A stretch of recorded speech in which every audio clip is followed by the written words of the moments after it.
بسم الله الرحمن الرحيم. الحمد لوليه والصلاة على نبيه أما بعد. أعوذ بالله من الشيطان الرجيم. بسم الله الرحمن الرحيم. فعسى أن تكرهوا شيئا ويجعل الله فيه خيرا كثيرا. د تقدیر متعلق تفصیل دوه بیانونو کې وشو. نن د عقیده تقدیر اثرات. انسان د باندې دوه قسمه حالات راځي: خوشحالي، د مال زیاتواله، صحت، فتوحات، کامیابی. دا ژوند هم راځي په د باندې، او په ژوند کې د باندې د دې دویم روح تکلیفونه، بیماری، د رزق نشواله، فقر، غربت، شکست، ناکامی، دا حالات هم راځي. او په دواړو حالاتو کې به منګه نبی کریم صلی الله علیه وسلم ته ګورو چې هغه خوشحالي څنګه تیر کړی ده او غم یې څنګه منځلې ده. نو نبی کریم صلی الله علیه وسلم باندې دواړه حالات راغلي دي. مکه فتح شوه، بدر کې فتح وشوه، حضرت عمر فاروق رضی الله عنه مسلمان شو وغیرہ. ډیر د خوشاله حالات راغلي دي، او په هغه خوشاله حالاتو کې نبی کریم صلی الله علیه وسلم به مزید الله تعالی طرف ته جوکاو. د مکه فتح عظیم الشان فتح د هغې باره کې راځي. پورا نقشه راغلې ده. نبی کریم صلی الله علیه وسلم په سر باندې توره پګړۍ وه، په سورلۍ باندې ناستو او شکر یې ادا کو، او سوره فتح د هغې تلاوت یې کو: انا فتحنا لک فتحا مبینا. او سر مبارکی بعض روایتو کې راځي چې کجاوې سره لګېدو، بعض کې راځي چې کجاوې لاندې لرګي سره لګېدو یا سورلۍ سره لګېدو. بالکل سره چې مدن هغه نه سره په الله تعالی طرف ته عاجزي او د شکر هغه کوو. دغه رنګي نبی کریم صلی الله علیه وسلم بچي حضرت ابراهیم 14 میاشتو په عمر کې هغه وفات کېدو. د په غېږ کې چې وفات شو، نبی کریم صلی الله علیه وسلم اوخ کې روانه. چا ورته وی چې ته پیغمبر یو جاړي؟ نو وی فرمایل چې موږ د ابراهیم په جدای باندې غمجن یو. دغه رنګي احد او طائف کې، نو مکه کې په مسلمانانو باندې چې کم ظلم وغیرہ، او نبی کریم صلی الله علیه وسلم په هغه کې ثابت قدم او صرف د سترګو نه اوخ کې هغه ثابت دي. باقی مخ وهل، ویښته ویستل، کپړې شلول، دا نه دی راغلی. نوحه په مړی باندې په زوره زوره جړل، دا نه دی راغلی. نو بهرحال تقدیر اثراتو کې حضرت مفتی صاحب اوله خبره لیکي چې چا په تقدیر باندې ایمان وي، هغه د ناکامۍ په وخت کې، تنګیو کې، شکست په وخت کې مایوسي شکار کیږي نه، او نه هغه به همت کیږي، بلکې هغه د خپل اراده او عمل اصلاح کوي. هغه چې مانه غلطي کم ځای کې شوې ده، او پوره همت سره بیا مخې ته ځي او د الله تعالی نه د خیر او د کامیابی امیدوار وي. دویمه خبره دا ده چې هغه د مال دولت کثرت کوي، اولاد وي، دغه رنګي فتوحات وغیرہ دا حالات وي، نو په هغې باندې هغه تکبر نه کوي، په هغې باندې ځان نه ښیي، احسان نه کوي په خلکو باندې اثباتي، او بخل نه کوي داسې کس. دریمه خبره مفتی صاحب لیکي چې چا په تقدیر باندې ایمان وي، د هغه اعتماد په خپل مټو باندې نه وي، په خپل ځان باندې، په خپل صلاحیتونو باندې نه وي، بلکې اعتماد د الله تعالی په ذات باندې وي، او د الله تعالی په احکاماتو باندې عمل باندې د هغه اعتماد او باور وي.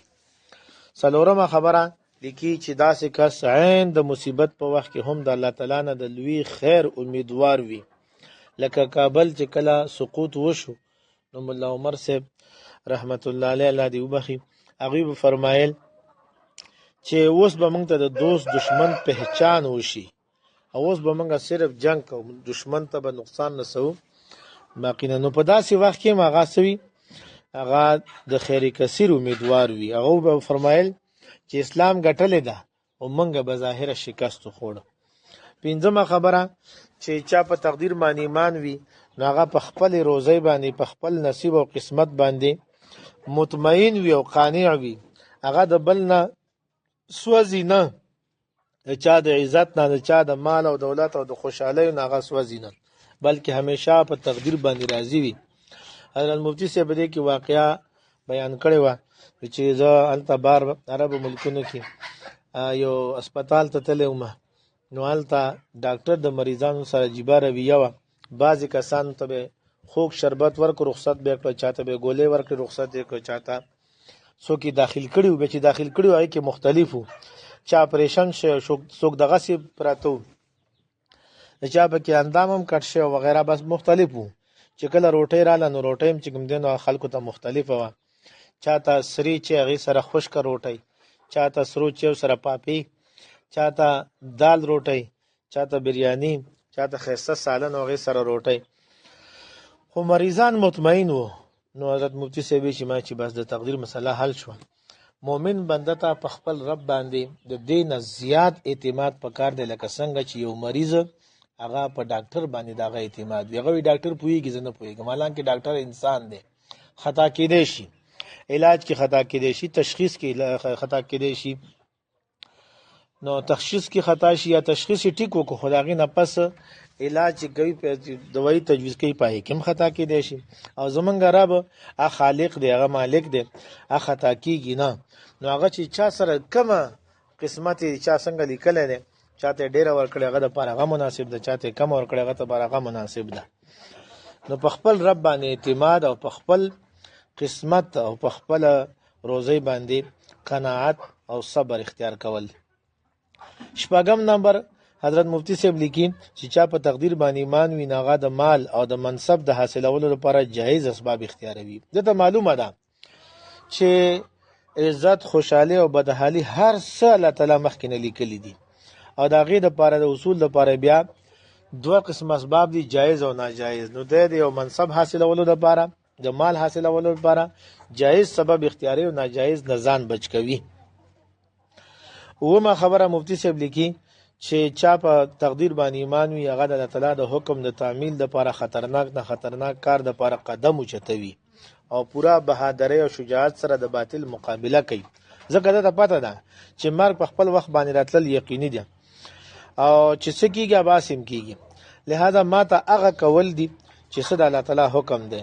مفتی صاحب لیکي غرض ده چې د کم کار د کولو وي نو هغې باندې او په حق باندې هغه کار وي حق، نو د ده په زړه کې د هغه حق باندې ثابت قدمه اوسېدو باندې متعلق د ده کلکه اراده وي. داسې اراده وي چې نه غرونه منځ کې حایل کېدی شي، نه سمندر وړلی شي، او نه د حوادثو او د مصایبو طوفان هغه ویستی شي، او نه د اور شعلې چې کوم دی نو دغه سېزلی شي. نو دی هر کار کوي، دی الله تعالی د حکم تعمیل به کوي. آخري خبر حضرت مفتی صاحب لیکلي تقدیر باره کې آخري گزارش فرمایي تقدیر تعلق د عالم غیب سره دی، او دا د الله تعالی د علم، حکمت او قدرت او دغه د صفاتو سره تعلق ساتي. نو ډیره نازک او مشکله مسله ده. د دې د اصل حقیقت پیژندلو کوشش نه دی کول پکار، ځکه د انسان علم او عقل دا محدود دی او د الله تعالی هر صفت غیر محدود دی. نو غیر محدود په محدود عقل کې د تللو مثال داسې دی لکه د زرګر په تله کې سړی غرونه تلي. او د تقدیر متعلق چې کومې ضروري خبرې حضرت مفتی صاحب لیکلي چې هغه ما دې کې ذکر کړي دي، په دې باندې اکتفا پکار ده. او دې نه مزید تقدیر کې چې کوم مزید بحث مباحثه چې کوم هغه خپل ایمان ضایع کول دي. لہذا په دغه باندې صبر کول پکار دي. الله تعالی موږ ته صحیح ایمان را نصیب کړي.